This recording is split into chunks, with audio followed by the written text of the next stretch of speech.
করবে, কিন্তু আল্লাহর বান্দারা, রহমানের বান্দারা গালির জবাব গালি দিয়ে দিবে না। তারা অন্যায়ের জবাব অন্যায় দিয়ে দিবে না। আল্লাহ কোরআনে বলেছেন, তারা বলবে কালু সালামা, আমরা শান্তি চাই, আমরা শান্তির কথা বলবো। সুবহানাল্লাহ। এই কথা বলার পর মোল্লার পর মসজিদ পর্যন্ত আমরা শুনে হাসি দিই, জবাব দেই না, জবাব দেই না। কেন দেই না? আল্লাহ আমাদের বলছে তোমরা বলবা সালামা, আজকে শান্তি, আজকে সালাম। ওই দিন আল্লাহ সালাম দিবে না গজব দিবে, সেদিন আল্লাহ ভালো যাবে।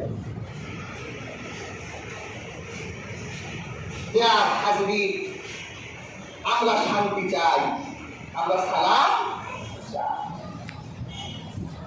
রাসূল কারীম সাল্লাল্লাহু আলাইহি ওয়াসাল্লাম এই জন্য আমাদের ভিতরে আল্লাহর পক্ষ থেকে সালাম নামের একটি অনুবাদন প্রতিষ্ঠা করেছে। আল্লাহ রাসূলকে এক ব্যক্তি জিজ্ঞাসা করলেন, আইয়ুল ইসলাম খায়র, হে আল্লাহর রাসূল, ইসলামের সবচেয়ে উত্তম কাজ কি? আল্লাহর হাবিব বললেন, ক্বালা তুকরিমুত তাআম ওয়া তাকরাউস সালাম আলা মান আরাফতা ওয়া মান লাম তা'রিফ। ইসলামের সবচেয়ে উত্তম কাজ হলো একজন আরেকজনকে খাওয়ানো, আর পরিচিত হোক অপরিচিত হোক দেখা হলেই সালাম, আসসালামু আলাইকুম ওয়া রাহমাতুল্লাহ দিতে হবে, সালাম দিতে হবে, সে পরিচিত হোক অপরিচিত হোক। আজকে এই সালামের প্রচলন আমাদের সমাজ থেকে উঠে যাচ্ছে। বাবা ছেলেদের সালাম দেয় না, ছেলে বাবাকে সালাম দেয় না, ওস্তাদ ছাত্রকে সালাম দেয় না, ছাত্র ওস্তাদকে সালাম দেয় না, বড় ছোটকে সালাম দেয় না, ছোট বড়কে সালাম দেয় না।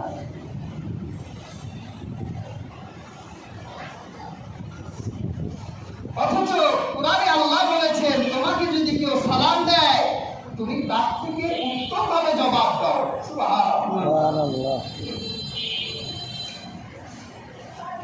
হাজরিন,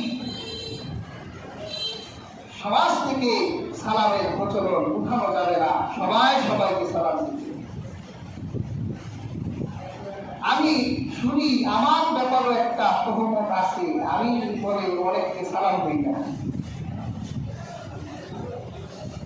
আমি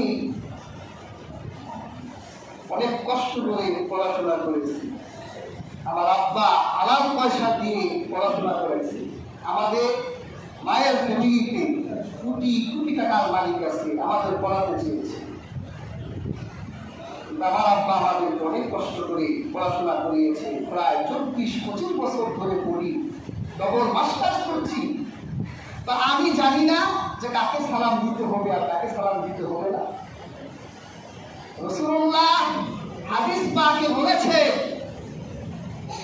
আখিরুজ জামানায় একটি দলের আত্মপ্রকাশ ঘটবে, যারা এত দামি পোশাক পরিধান করবে, তাদের পোশাকের পর পোশাক থাকবে, একটার পর একটা পোশাক করবে, তাদের এত বাহন থাকবে, একটার পর একটা বাহন পরিবর্তন করবে। তারা যখন খাবারের টেবিলে বসবে তাদের সামনে হরেক রকমের খাবার থাকবে। আল্লাহ হাবিব বলেছে, তোমরা তাদেরকে রাস্তায় দেখা হলে কখনো সালাম দিবে না। যদি তারা অসুস্থ হয় তাদেরকে দেখতে যাবে না, যদি তারা মারা যায় তাদের জানাজায় হাজির হবে না। যদি তুমি তাদেরকে দেখলে সালাম দাও, যদি তুমি তাদের অসুস্থ রোগীকে দেখতে যাও, অথবা তুমি যদি তাদের জানাজায় হাজির হও, তাহলে তুমি আল্লাহর দ্বীনকে ধ্বংস করে দিবে। কোন শ্রেণীর লোকরা এরা? বেশিরভাগ ধনীরা। আর আমি বেশিরভাগ ধনীদেরকে দেখলে অ্যাভয়েড করে চলি। আমি যদি ধনাত্মদের সাথে সম্পর্ক করতাম, আমার 2 পকেট ভরা পয়সা থাকতো, কারণ তাদের কিভাবে ম্যানেজ করতে হয় ওই বুদ্ধি আমার মাথায় আছে। এত হাজার হাজার মানুষের সামনে কথা বলি, আর একটা ধনীরে পায়ের সামনে বসায় রাখতে পারবো না, এতটুকু মেধা যদি আমার না থাকে তাহলে আমি কিসে বলতাম? কিন্তু তাদেরকে কেন অ্যাভয়েড করি? বেশিরভাগ, কারণ বেশিরভাগই পয়সা হাতে আসলেই দাম্ভিক হয়ে যায়।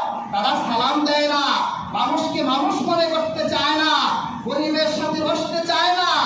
তারা এসি রুম খুঁজে, আরাম আয়েশ অনাড়ম্বর জীবন যাপন খুঁজে। আমি তাদেরকে জাস্টিফাই করি, অ্যাভয়েড করে চলি। রাসূলুল্লাহ সাল্লাল্লাহু আলাইহি ওয়াসাল্লাম বলেছেন কোন বেদাতীকে সালাম দেওয়া যাবে না। বেদাতী কাকে বলে?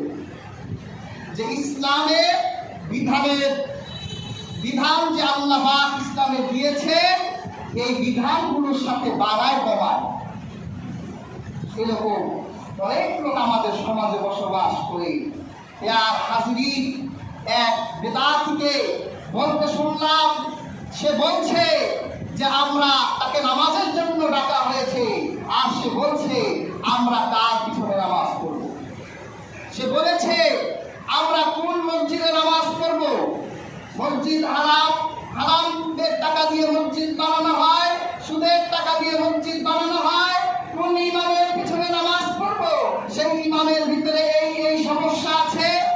আসলে তারা নামাজ পড়তে চায় না বলেই এই কথাগুলো বলে। তারা নামাজে আসতে চায় না। এই কথা যারা বলে যে কোন মসজিদে নামাজ পড়বো, একটা তুই একটা মসজিদ বানা, যেরকম মসজিদে নামাজ পড়া যায় ওরকম একটা মসজিদ বানা। তোর যদি ইমাম দুনিয়ার কাউকে পছন্দ না হয়, তুই নিজে ইমাম হ। সেটাও করবে না, নামাজও পড়বে না। আসল কথা হলো নামাজই পড়বে না।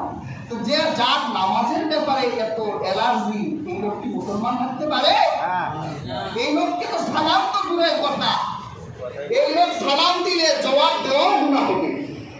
ফতোয়ার কিতাবে আছে এর সাথে ছেলে মেয়ে বিয়ে দেওয়াও হারাম। আমরা তো এগুলো বাছি দেখি। এই জন্য রাসূলুল্লাহ হাদিসের দিকে তাকালে অনেক মানুষকে সালাম দিতে মনে চাইলেও দিতে মনে চায় না, যে সালাম দিলে আল্লাহর দ্বীন ধ্বংস হয়ে যাবে। হাজিরিন, বিদাতকে সালাম দেওয়া যাবে না।